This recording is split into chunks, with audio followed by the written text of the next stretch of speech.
Let's see here.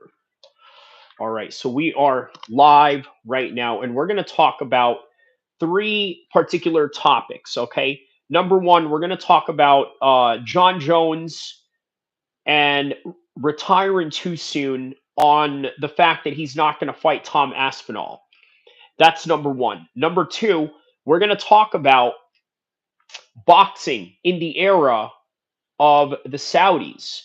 What are the pros? What are the cons? And not only that, what are some of the pushbacks that a lot of people are sort of giving the Saudis in the current moment of time? Is it positive? Is it negative? Is it a little bit of both?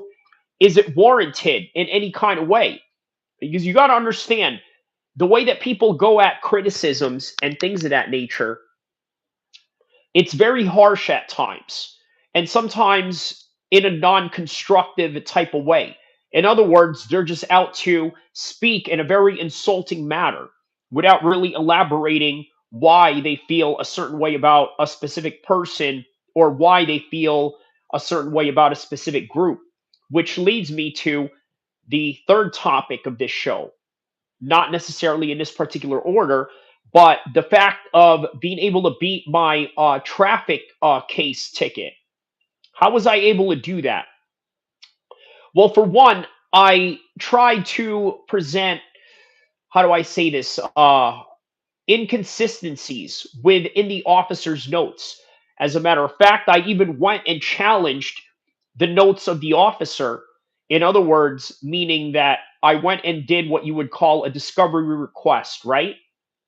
If they do not answer your discovery requests, which more than likely they're not, based on the fact that they are very busy and there's a high probability of that going on, you can write that down, document it, present it in the court, and say, I tried to obtain this information, I wasn't able to. And then not only that, challenge the calibration of the radar gun. When was it certified? And not only that, when was it tested and when was it calibrated, first and foremost? And you got to make sure that they don't file it before the court date. Because if they do, then there's a chance that they're going to use that evidence against you. So, in other words, just create a certain doubt in the minds of the judge because the burden of proof is on the state, meaning the police officer that pulled you over for whatever reason. But by the end of the day, it is up to you to bring doubt. One of the doubts that I brought was that he wrote the wrong street, and I noticed that right away. So within that inconsistency and challenge, and writing to the judge and presenting my case, only then they had to respond back with a burden of proof. And guess what? It was all within the circumstances of dismissal because of the fact that they did not file a certain uh, protocol on time, and also the fact that they were inconsistent with what they wrote down on the citation. In other words, what you would call a failed amendment within the citation. So, not to bore you with any of these technical legal terms, that's literally the reality of being able to get out of the ticket. And guess what? A lot of people, before we segue this back into the Jon Jones conversation, a lot of people unfortunately would cave in to a situation like that, getting a ticket. All of a sudden, you get pulled over and you say to yourself, man, you know what? Most people would cower down and feel like the biggest failure in the world. You want to know why? Because a cop is standing there trying to make you feel as such. And while you're looking at this, you're saying to yourself, wow, you know what? Maybe I did do something wrong, or maybe I didn't. But here's the thing. If you're like me, you're somebody that is of a dominant type of personality. I'm not just going to cower down to anybody. I'm going to challenge everything. What sort of method did you use to measure my speed? I'm not just going to take your word for it because you're the authority. Most people do because most people are cowards. Most people have a small mind mentality. I don't. I think very highly of myself. I think very motivatedly of myself. I wake up and create motivations for myself, such as this channel and among other ventures that I do outside of YouTube. So, uh, that's how I'm going to do things. I'm going to do things with full force and no mistakes. And this is where the cop unfortunately made his mistake, was writing down the wrong address. So therefore the case was on the grounds of dismissal. But once again, most people are going to cower down and never look for a loophole within the law of these situations. They will just pay the fine like the peasant slave that they are, and not think of anything else. Also, not think of the consequences of what that will do to their insurance, what that will do to their monthly fees, and on top of the fact that we already live in a time frame where there is a lot of inflation going on, right? It's harder for most people. I tell you what, the biggest common mistake, or I'm sorry, the biggest common notion that a lot of people are speaking of today is this: oh, well, everything is so expensive, or this and that. I understand that. But then you got to come to a realization that maybe you're not doing the right job that you need to do in order to provide for whatever lifestyle you're looking for. And again, I know it's hard, it's easier said than done, but somewhere in between, you got to learn to mitigate that. But yeah, most people would cower down in that situation. I didn't. I decided, you know what? I'm going to go and fight this into court. I'm going to find loopholes. I'm going to try and question the integrity of the officer if I have to. I'm going to go and do investigative matters that's going to favor myself in this traffic court case. And so I did exactly that. Let me show you some of the Kamzat versus Whitaker officially rebooked. Who do you got, bro? Human Made asked that. Who do I have with Whitaker and Kamzat? I'm going to go with Kamzat by decision. I think that Whitaker is going to give a great account of himself, but at the same time, I also think that Kamzat is just going to be the much more skilled fighter that's going to lead this into the later rounds. So let me just show you a few little evidences that I had right here, right? So I showed the judge, look, this is the safety measures that I have in my car. This is the road that I'm not going to show you the exact street, but yeah, just, little roads. And Kamzat will submit him. No, I think he's going to take him to a decision. Uh, he's not going to submit him because he's going to give a great fight and a great account of himself. Just like what I was just saying earlier, I was going to give a good account of myself. By the way, Marty's hairline. Whitaker's going to knock out Kamzat. You really think so? I don't think so. I don't think that's the case because Kamzat is too defensively sound, and not only that, he has a chin. So it's going to be a lot harder for Whitaker to just knock him out. Marty Hairline says Kamzat is only good in the first round.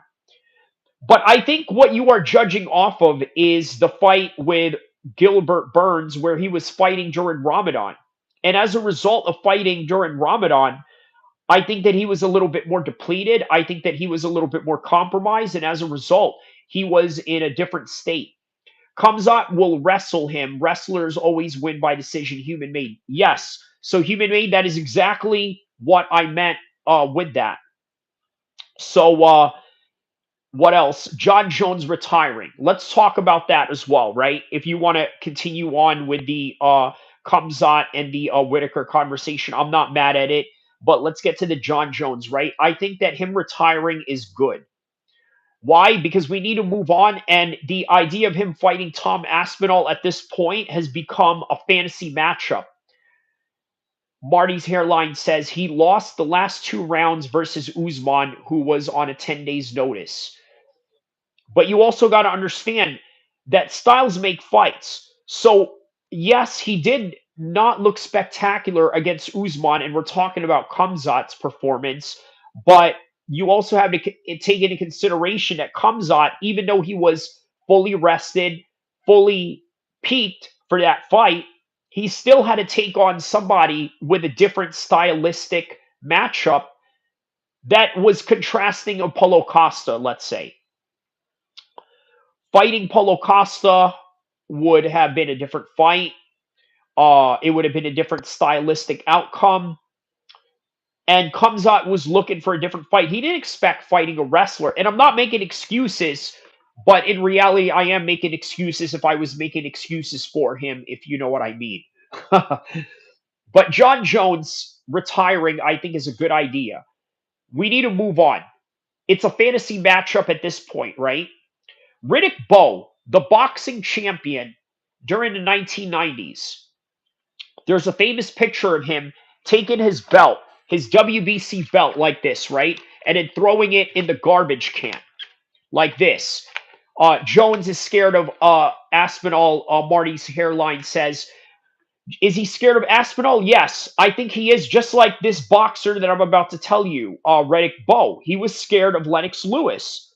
So he did this with his belt in a trash can.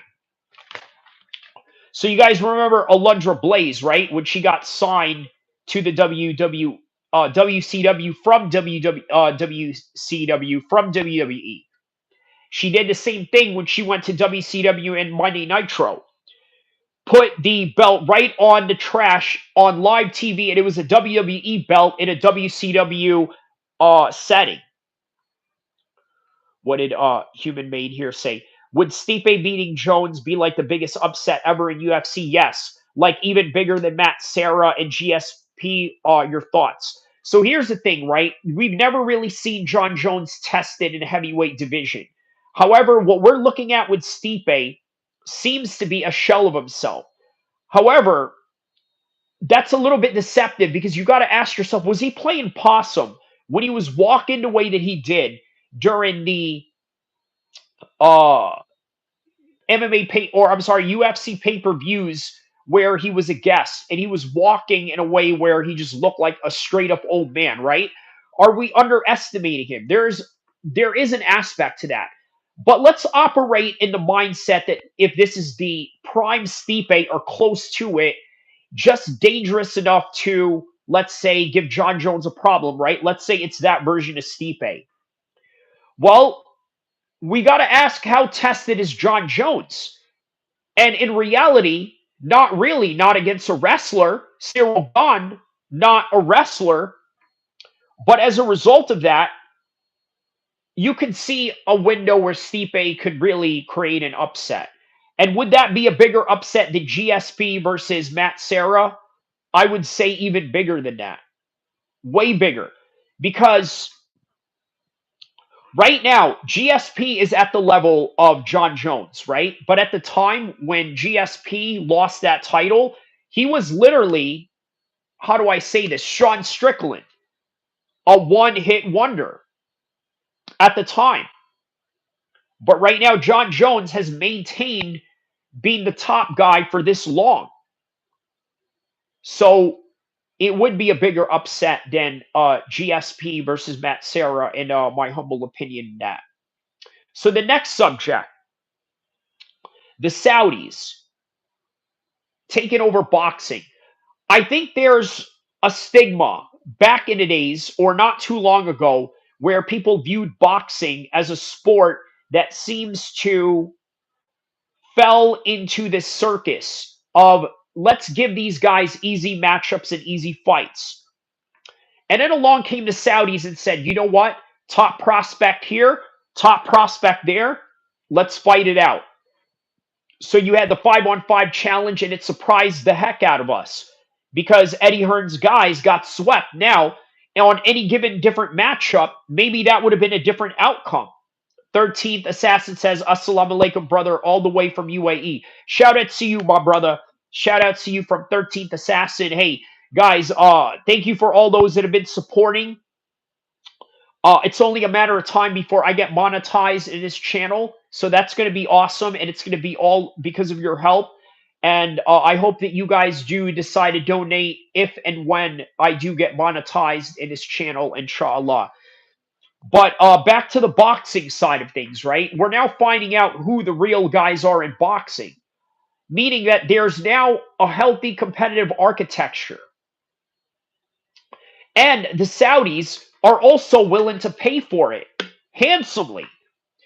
So as a result of that, it's creating incentives within the boxing world. You see, what the Saudis have and what they are able to do is what you would call create incentive structures. And not in a way that the UFC has incentive structures. The way that the UFC incentivizes their lower tier fighters is literally the quintessential aspect of broke Americans that live in the metropolitan cities such as Miami, New York, Los Angeles, out here, uh, Sacramento, San Francisco, all of those cities, right?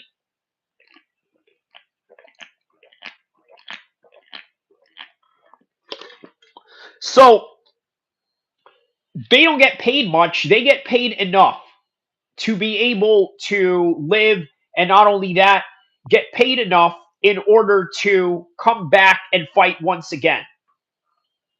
DUD, dude, that's what's up. DUD, or care to elaborate what you meant by that? So I think the Saudis are great for boxing because, unfortunately, one of the biggest problems that we've had with boxing was finding out who the best guys were. Now we are. Dude, okay, gotcha. Now we're finding out. Shout out to 13th Assassin from UAE, one of my listeners from UAE. Guys, don't forget to like and subscribe as we talk about a few different subjects that we got on the table. We talked about the Saudis in boxing. We've talked about Jon Jones and why it's good for him retiring. Because sometimes some guys just really need to know when to hang it up. And with Jon Jones, I think that he's accomplished enough in his career to call it quits and to say, you know what, this is going to be my last fight, and I'm going to let Tom Aspinall be the next generation. Maybe he's even more comfortable with passing the torch to uh to Tom Aspinall without fighting him. And that's okay if, let's say, Tom Aspinall was his training partner. Let's say if there was an alternative universe where Tom Aspinall had decided, you know what, I'm going to go train in Albuquerque, New Mexico, and up my game a little bit, right?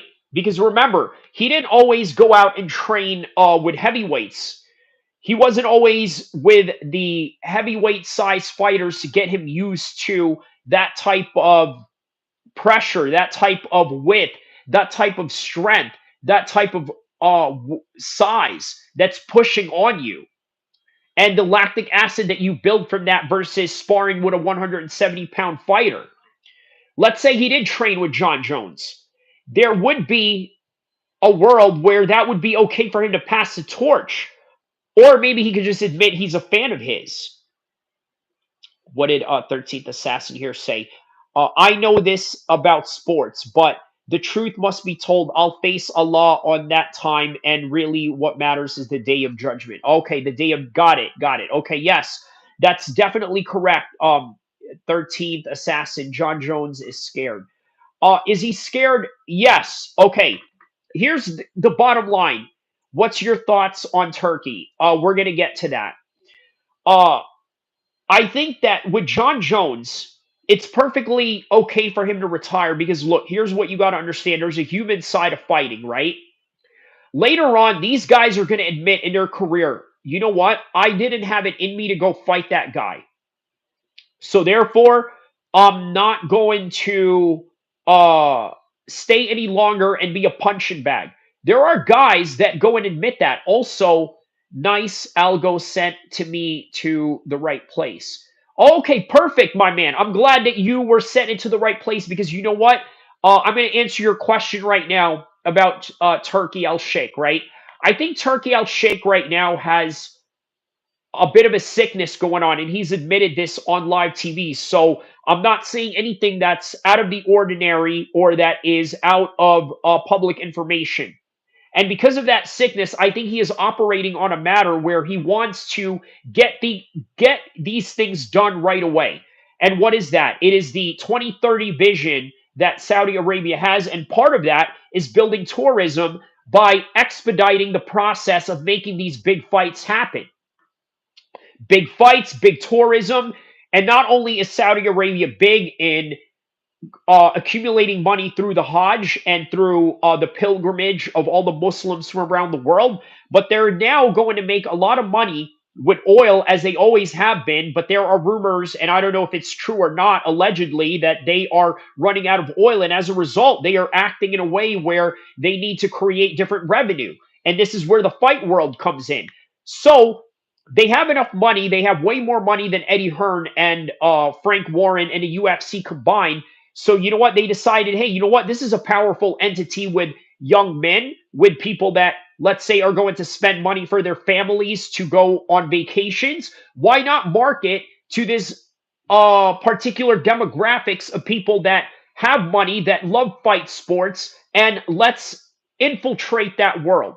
And that is what you have in Turkey El-Sheikh. And I hope that I answered your question. And how do you feel about the situation with Canelo? So get this, right? The hand holding situation. I'm going to tell you my experience in the Middle East, and then I'm going to relate it to what's going on with Canelo, with the way that he made fun of the Sheikh for holding hands with different men, right? Such as Frank Warren, Eddie Hearn, and Dana White. Uh, Canelo mocked the Sheikh for doing that. Now, what is the context of that? The context of that is based on the fact that Canelo is having negotiation issues with the Sheikh. Now, Terrence Crawford has got done with his fight. Canelo has a fight in less than a month from now. So he has to be obligated to do that. He can't talk about anything else. But for whatever reason, Turkey Al-Sheikh thinks that this is just going to be an easy matchup, a walkthrough for Canelo. But the reality is, Canelo is probably scared to death, and as well as he should be, or at least a little bit worried that perhaps maybe it could, what do you call it? It could perhaps be a harder fight than what he thinks, right? So what did Axe here say? I think Crawford and Ortiz is booked already. No, no, I don't. I haven't heard or confirmed anything with Crawford being booked to fight anybody, not Ortiz or anybody. But if he's gonna fight Ortiz, hey, that's a big money fight considering that Ortiz brings in a huge Mexican audience, right? So, so look, that's a bit of a cultural difference in the world of, let's say, the Middle East, right? Obviously, the hand holding thing with Canelo mocking the Sheikh. I'll tell you, they don't see that as an emasculating thing in the Middle East. I'll tell you, me as a Muslim that grew up in the West, I would never hold hands with a guy like that, only because I grew up in a Western culture, especially in the urban climate, where that is just taboo and it's just not something I'm going to engage in, even if it's with people that are within my own religion. Now, I understand that's what they do in the Arab world, it's their culture, but it has nothing to do with who I am and what I'm accustomed to here in the West, right? But still, I'm a Muslim regardless. But there's religion and then there's culture, and then this is where the understanding of that comes in. So yeah, Canelo goes and he mocks the Sheikh for this, but I think at some point they're going to come to an agreement. And if he really thinks that Crawford is an easy fight, I'm sure that he will take it at some point. But we never know. We never know. So, what else is on the agenda right now? I talked about my ticket that I had fought off. Not only that, I got to tell you guys, I don't want to give you all the details because it'll take me an entire segment, but fight the case if you have to. Okay, so what does he ask here? My man asks here, how do you feel about Izzy heading to 305? Seems like he is getting in his head with the emotional stuff. A little bit, he is getting emotional, right? Because you got to understand that he's creating a narrative out of this whole entire thing. Now, here's the thing with Izzy. He grew up rich. He grew up with servants. And yet he has this audacity to call Drickus a privileged person that lives in a gated community. Maybe that's true, but here's the beauty of combat sports, right? there are no good guys or bad guys. Some people would look at Izzy as a good guy because of the social justice warrior climate that is going on in the liberal parts of America today. But there are people out there that would take Dricus's side, maybe because you favor white people more, or because maybe you have a bias towards a certain political angle. But either way, they both have two different types of faults that you could look at and say there is no good guy or bad guy in this.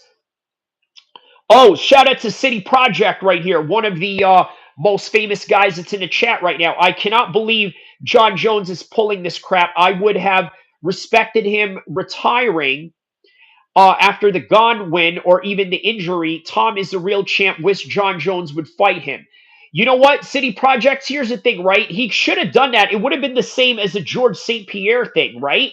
And then he says, keep up the great work on the channel, buddy. Thank you, man. You know, looks like I've been getting a little more than usual, so hopefully I get more from here. But shout outs to City Projects, one of the bigger channels that supports this smaller channel. And hey, guys, don't forget to like and subscribe, because if you are a fan of the City Life Project, you're going to be a fan of my channel, and you're going to love it regardless. So here we go.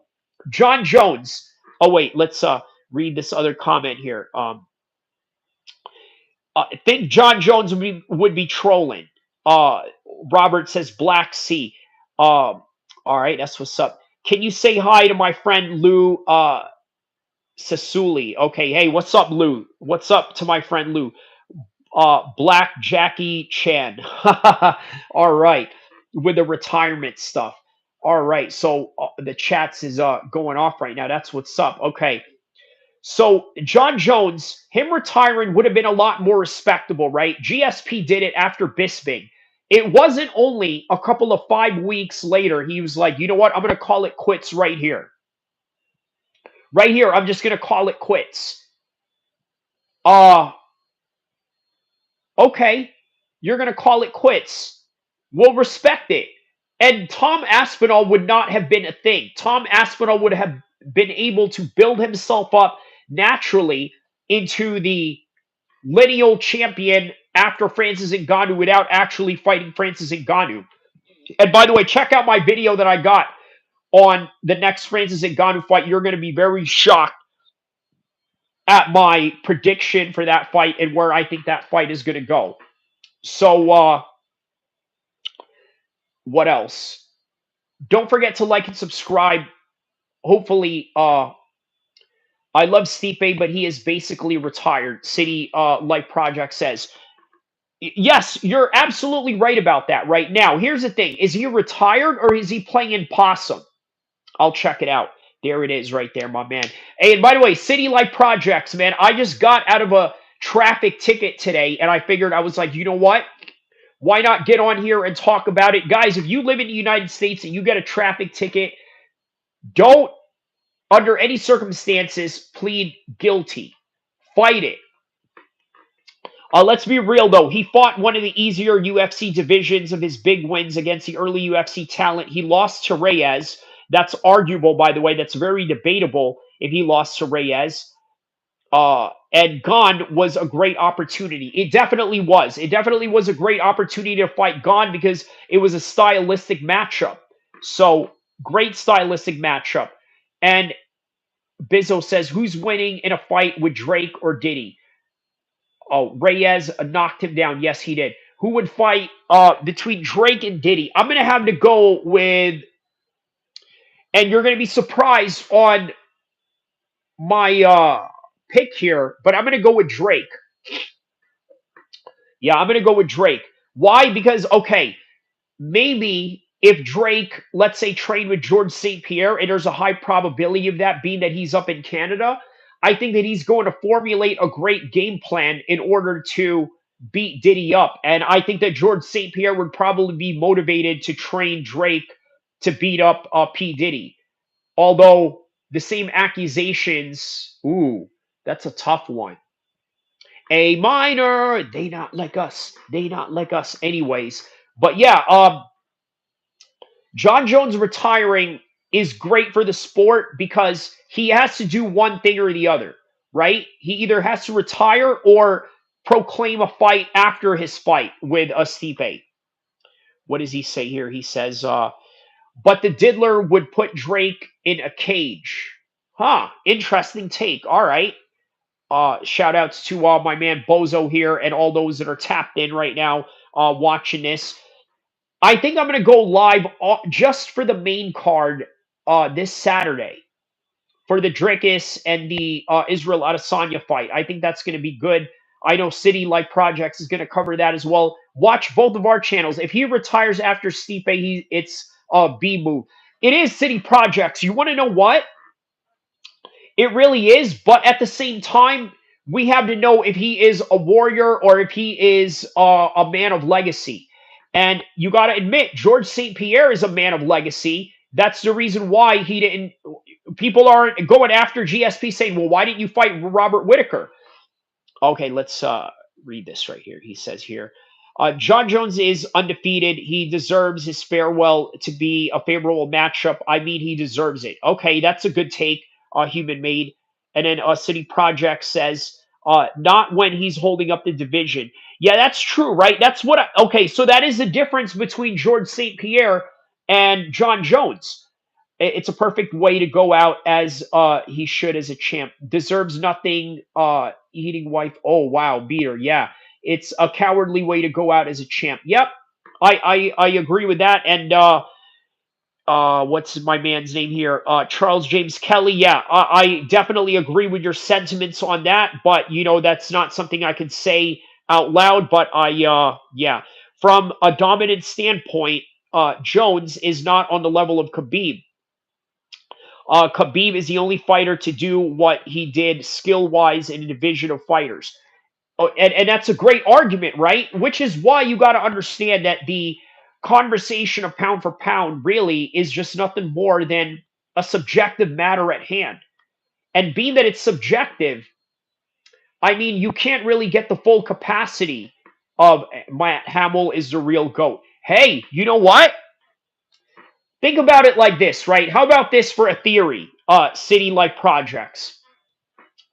I think Matt Hamill is the greatest of all time, and that is the gift that Allah has bestowed upon him. Think about it.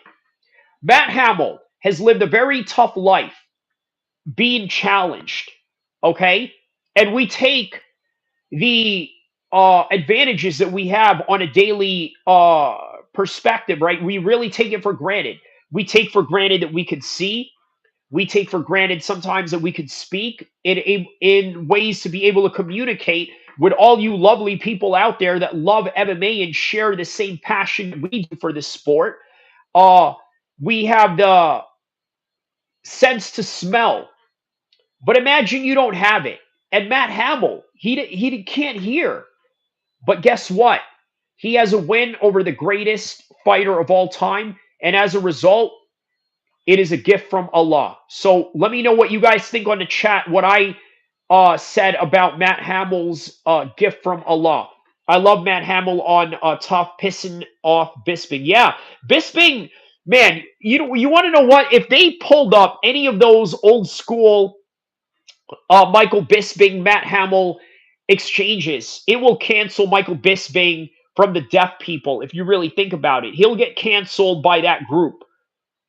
What did he say here? I'm just saying I saw Jones potentially lose several fights. I agree. Khabib dominated every fight in excessive manner, burying the Tabao fight, which still no argument he won that. He won that, but he also won that while the dude was on steroids. Imagine that. Yee, shout outs to Savachi Financial and Savachi Financial. We got City Life Projects in the chat right now. One of the famous YouTubers on the MMA and combat sports space. Guys, you guys got to tap into City Life Projects. This dude literally covers every single combat sport, including Muay Thai in Thailand in the middle of like 4 a.m. and Sunday, right? That's how hardcore this guy is. And it's an honor to have him on the chat right now, participating in this very classic chat, mind you. So what do we have here?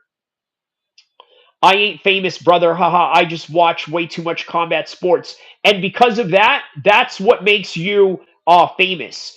And then Sabachi Financial says car jitsu. What do you think, City Project? Would you cover car jitsu? Sabachi Financial wants to know. But yeah, Jon Jones has to make it clear to everybody what he wants to do, right? He appreciate the support, brother. Hey, man, I appreciate your support as well. And you know what? Let's me and you take over this space of MMA. Hey, by the way, shout outs to Lucas Tracy MMA. I will cover it 100%. Haha. Uh, Lucas Tracy MMA just retired from the MMA YouTube space, right? Another big channel in this space of the combat sports world. Well, I tell you what, I was a fan of his channel. I liked his content, just like I like the City Project content, just like he likes my content. But he decided to move on, and because of that, new guys had to come up and climb up there and do that. And MMA Joey as well, do a collab with MMA Joey. Heck yeah, I mess with MMA Joey. If he wants to be the GOAT, he needs to fight Aspinall and prove to everyone.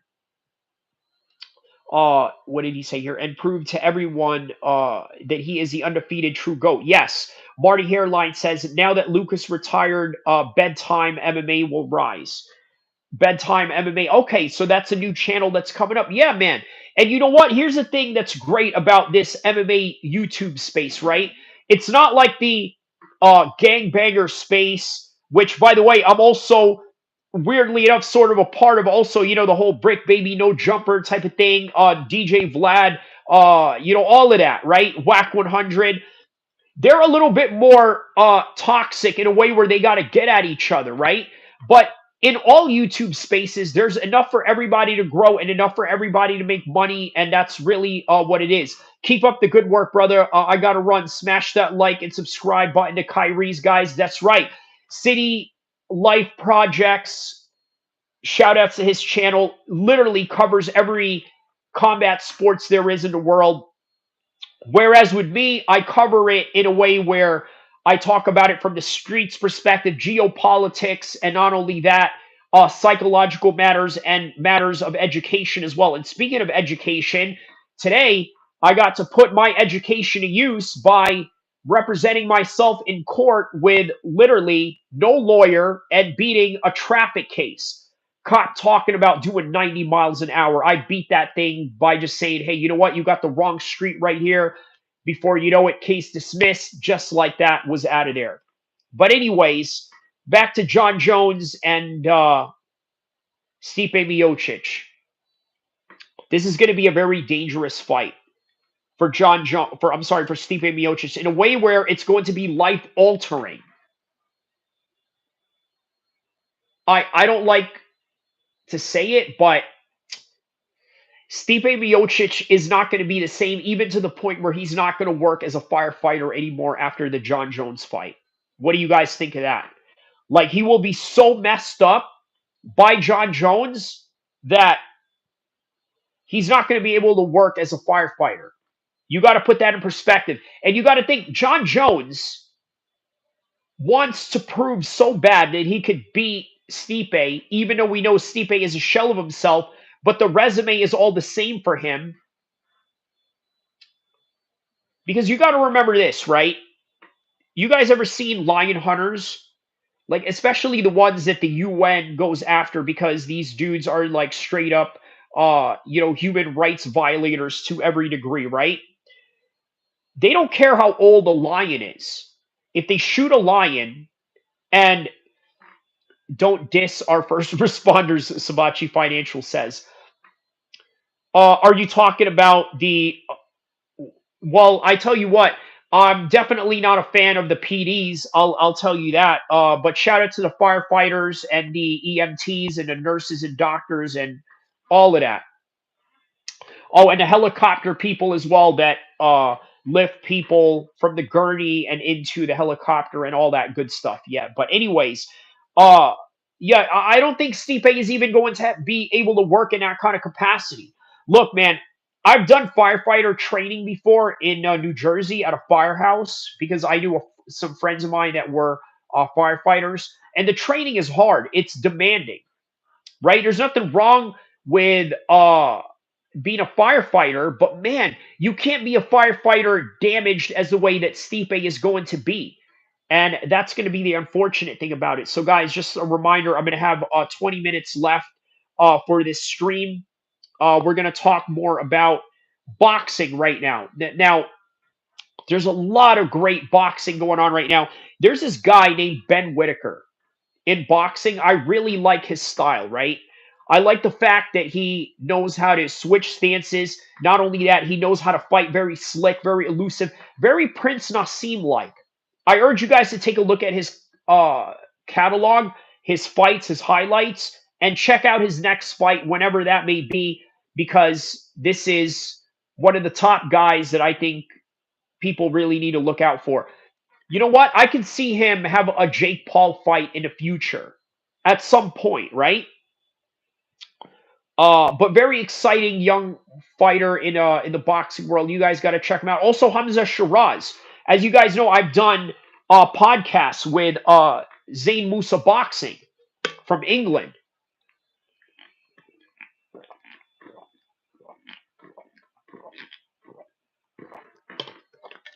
And Zain Musa Boxing is attached with Hamza Shiraz, right? So he's tapped in with his team. Check out the interviews that I had with this guy. Um, he's another one to look out for in the UK boxing scene as well, right? He was the captain of the 5-on-5 series with Frank Warren versus Eddie Hearn, and Frank Warren's team won 5-zip. And one of those key wins by points, because you get more points if you are the captain and you score a knockout, which is why Deontay Wilder was the team captain for Matchroom, because he had those hands. But it was Hamza Shiraz that let his hands go that night and was able to defeat Emma Williams.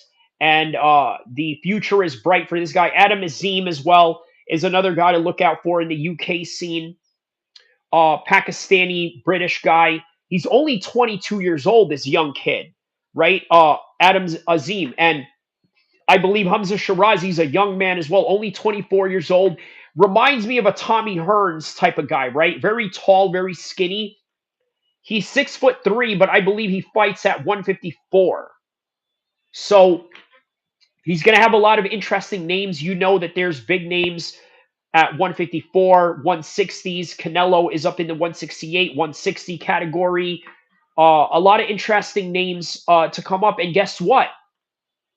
The Saudis are a huge part of that. And I got to tell you, there's breaking news in boxing right now. The WBA has been removed from the sanctioning list of the world of boxing.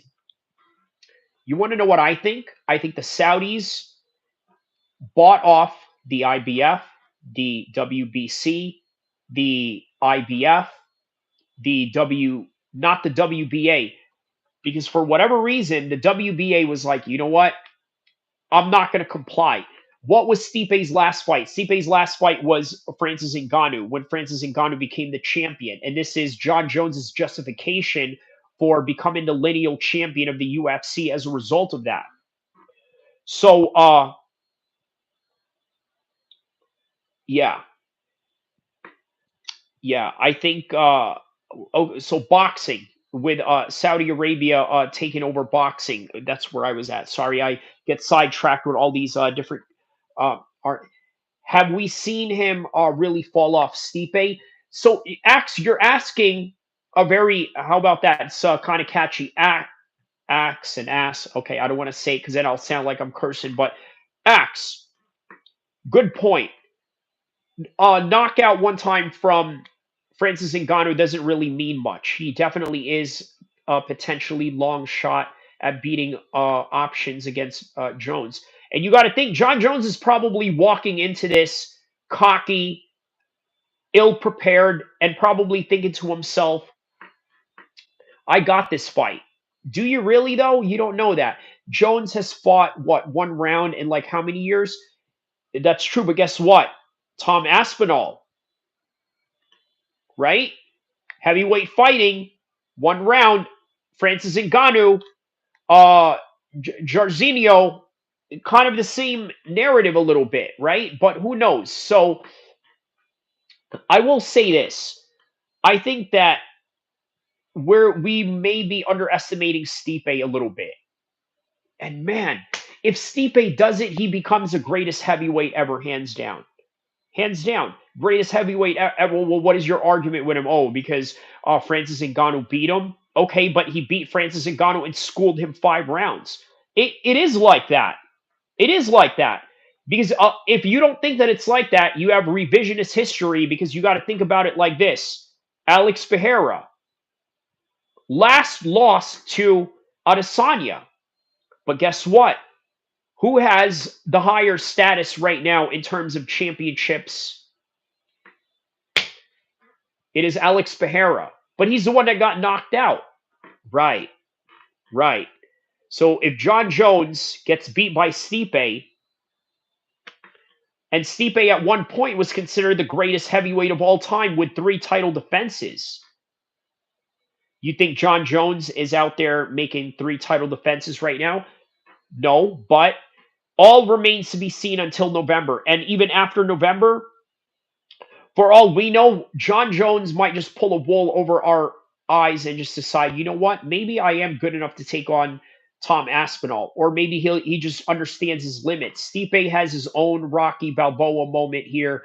UFC should be marketing that. Oh, definitely, they are definitely going to market that, and they're going to definitely exploit that. Just like I'm going to take advantage of the 10 viewers that we have with us live right now. Guys, don't forget to like and subscribe, and also share, tell a friend to tell a friend as we continue on for 15 more minutes of this live stream, or maybe even more, depending on how many people I get in here. Make your money's worth, I suppose. But yeah. Um, by the way, for all of you that have just been tapped in right now, I just beat my traffic case today, and I did it without a lawyer, right? I did it on my own. Look, I'll tell you this, right? You can never really do anything on your. I feel like they are invested in a Jon Jones story, not the Stipe story. Yes, because Jon Jones right now has the narrative on his side. So you want to know why I made that Jake Paul video? Because a lot of people doubt Jake Paul to be a world champion one day. Now, I believe him. I'm going to tell you why. Because he's really no different than these other prospects. The Jones story is more compelling. It's despicable to many. Here's the thing, right? A lot of your heroes are some of the most despicable people ever, right? Michael Jordan can be despicable to other people, and you can argue maybe he's like that because of the fact that he's agitated, he's been famous for too long, and he constantly gets autograph askings. So at some point, it becomes very annoying, maybe. But that's a reality of many of your favorite stars, rappers, actors, athletes, all of that. But Jon Jones is no exception to that. Even Kobe Bryant. And I don't want to get too disrespectful because obviously, yeah, but you know what I mean. Jake Paul is a good fighter. 99% of the upcoming boxers fight worse fighters than Jake Paul. That's exactly what I mean, Axe. Yep, Axe definitely got that. It nailed that on the head right there because that's exactly what I mean. The problem is that people don't like Jake Paul. And you want to know why a lot of people don't like Jake Paul? Look, people don't like cockiness. Just like this ticket that I fought today, right? A lot of people said, "Oh, why don't you just go get a lawyer? Why don't you, man? Don't be in there like thinking you're Johnny Cochran, Johnny Law. Just go admit that you went and sped, man. Just go admit it. Just be like a lawful citizen." I'm like, no, I'm gonna go and fight it. So it's just like that. You either go out and you fight it, or you either just cower down, and that's that's just really the reality to it with that situation, right? You either believe people by saying that, hey, you know what, I don't have a chance in heck to do X, Y, and Z, or you can fight that narrative and say, you know what, I'm going to do something different, I'm going to do something unique, and I'm going to do something that nobody else will ever believe I could do. Just like this channel. I could really see this channel growing to a larger fan base than what it already has right now as a smaller channel. Why not?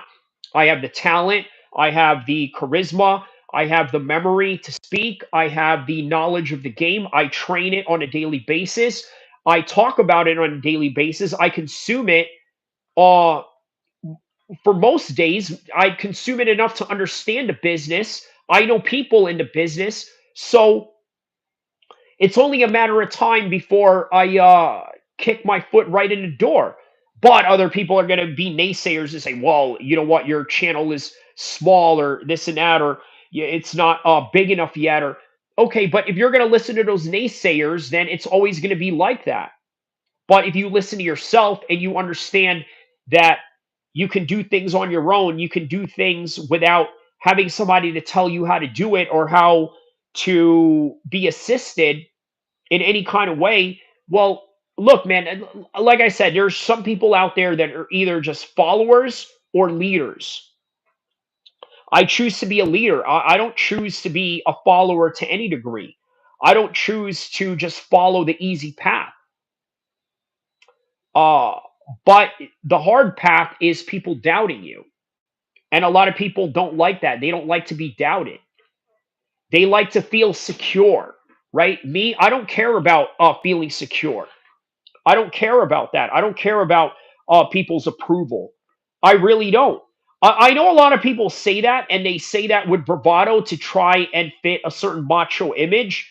But there's a reality of why I don't care. For one, you got to understand as Muslims, we look at life a little bit differently. We look at life in a way where we care more about the afterlife than this one. So a loss here would have not really mattered, which is why we're able to take risks that maybe other people are not willing to do. We have a certain faith in the Almighty to where we can put ourselves in a halal or rightful investments and say, you know what? We're going to do this with full confidence. And within that full confidence, we're going to only accept the will of Allah. In other words, if there is a loss, it is because of Allah. If there is a win, it is because of Allah. And everything has to do with Allah, and we're going to operate in that manner. You know how liberating that is? Versus being in a lifestyle where, you know what, this is how I'm going to live. I'm going to live in this kind of way. I'm going to live in a way where I'm just going to worry about the materialistic things in life. And if I don't have the materialistic things in life, then be damned of everything that is around me. That is the way that most atheists, non believers, and people that are not of faith believe and really think like. They really think like that. They think that it has to be the end all be all. If you're not a billionaire by the time you're this age, if you don't have a college degree by the time you're this age, or this and that, everything goes to shambles. There's a lot of people that think like that. And by the way, this segment of this particular live stream right now is probably the part where a lot of people are going to turn away because you get a little bit more philosophical in this part. And not only that, we're going to talk about how MMA relates to real life. And by the way, this is the reason why I made an MMA channel so that I could use MMA as a way to talk about real life. But most people, they would rather just talk about the kicks and the punches, which is cool, which is all right. Life ain't about money. Money is a way of securing instant gratification. That's right. Because here's the thing, right? If life was just all about money, there would. I mean, look, I don't want to. I'll just say this, right? Right now, I'm living great, right? There's not a real complaint in my life right now, especially after beating a speeding ticket like that, right? You spend significantly less of your time spending money compared to actual functional roles in life. Yes, that's what it is. So right now, I'll say that I'm living very comfortably. Okay, way more comfortable than I would say about a couple of, well, however many years ago, right? But I'll say this: uh, If it was really just all about that, I would have just given up a long time ago and not strived for anything better.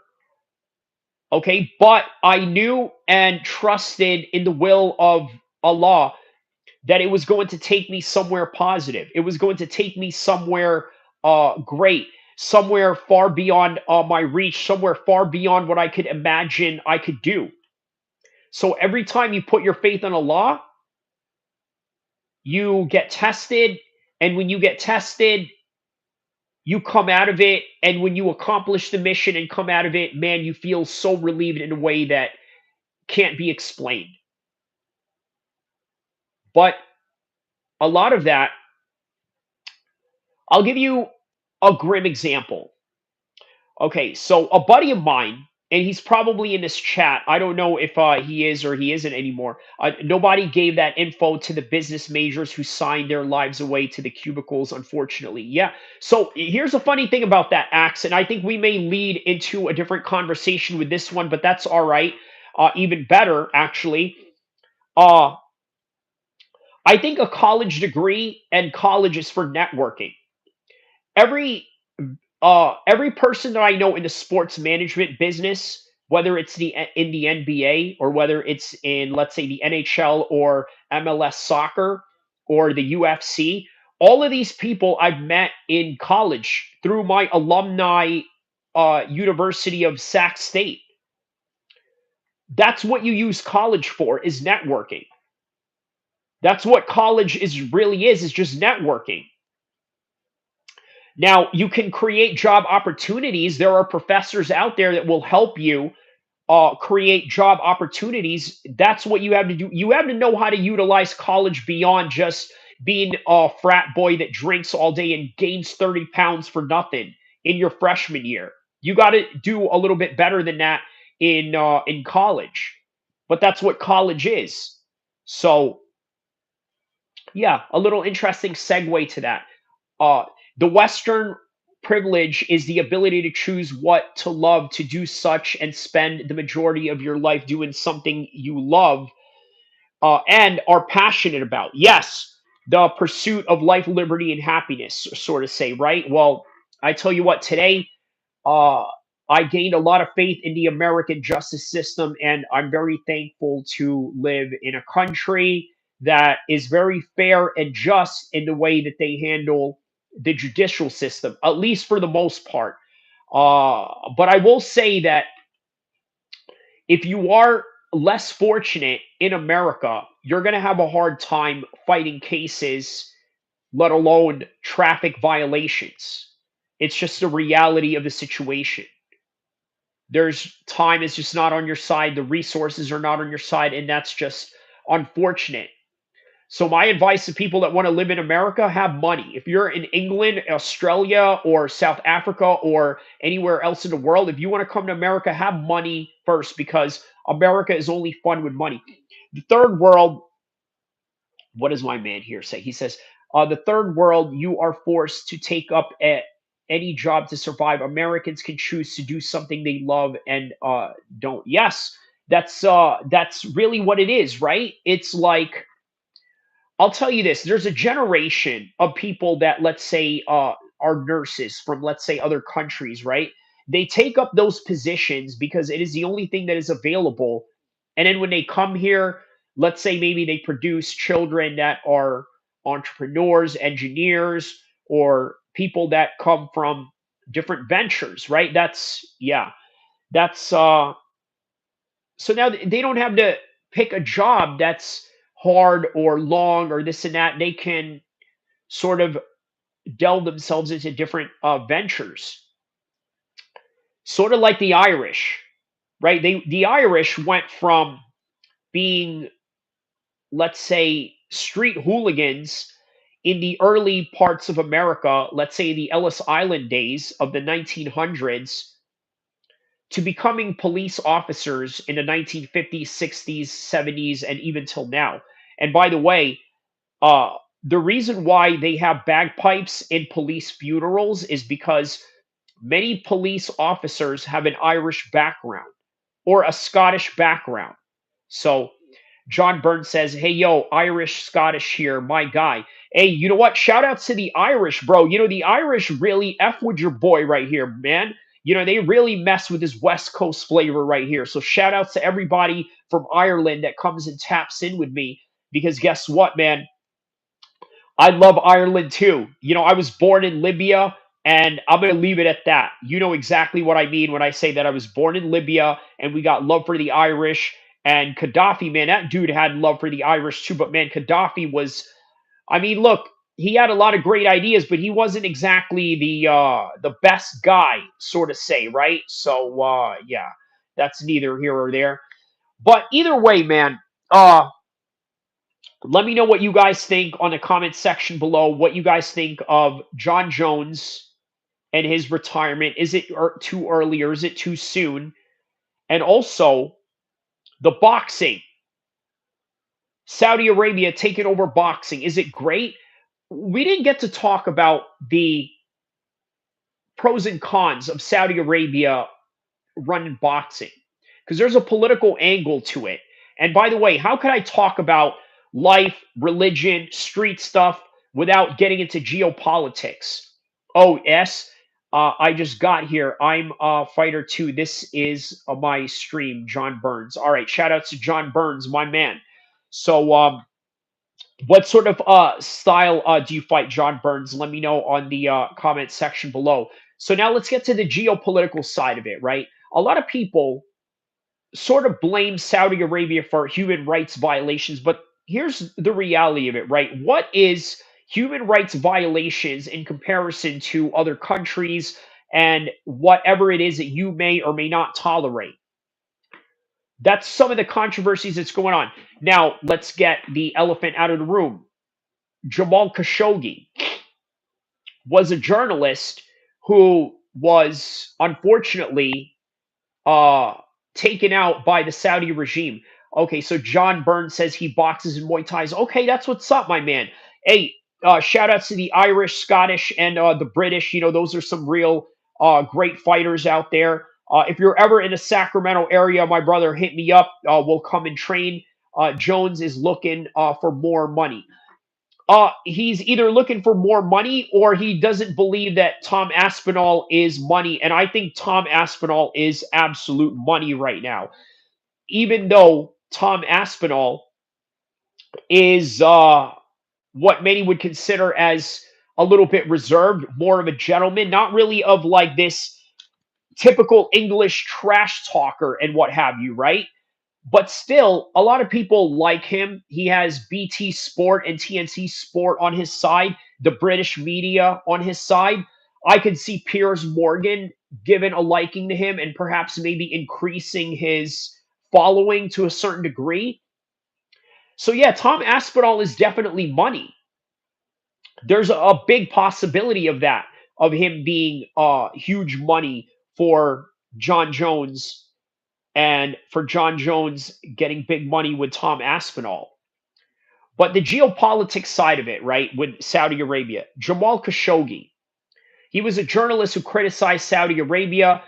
He shows up in Turkey to a Saudi Arabian embassy in Istanbul only to get unalived. And this is the people that are dealing with Eddie Hearn, Frank Warren, Dana White, and all of that. But hey, guess what? It wasn't too long ago when Daniel Kinahan, and by the way, this is why I say shout out to the Irish. It wasn't too long ago Daniel Kinahan was running the boxing game. So what's the difference between the boxing game of mobsters versus the boxing game with warlords and foreign dignitaries, right? Uh, but I will say this. They've created a very positive outlook for boxing. And that is something you can never take away from the Saudis. Not in Thailand. No, I was a much better boxer. Muay Thai is more exercise, I guess. Um, I guess I train guys who are going for pro fighting. Okay, I'm in my 30s, gonna be a pro, but I love it. All right, that's what's up, man. Shout outs to John Burns and everybody in the channel right now. Don't forget to like and subscribe. Thank you for all those that have tapped in. Thank you to John Burns for Axe for the comments. Also to City Life Project who came and dropped some comments here. A very big channel. I'll come in here, pop in, and shout outs to Savachi Financial who came and dropped in. And shout out to all the homies that I have not mentioned and all those that I talk to in real life and those outside of the YouTube and the social media space. I will see you guys in the next content to come. Don't forget to like and subscribe. Watch from beginning to end and also watch from start to finish. I will see you guys in the next content. Great content. Continue doing your thing, man. Brewski says, thank you, my man. And thank you and continue watching. And I will see you guys in the next one. And don't forget to congratulate me for finally winning my court case ticket, right? You know, that I got to be honest with you guys. I was worried about that for a days on out, but I'm glad that I was able to get through it. And inshallah, I will see you guys in the next content with more happier days to come.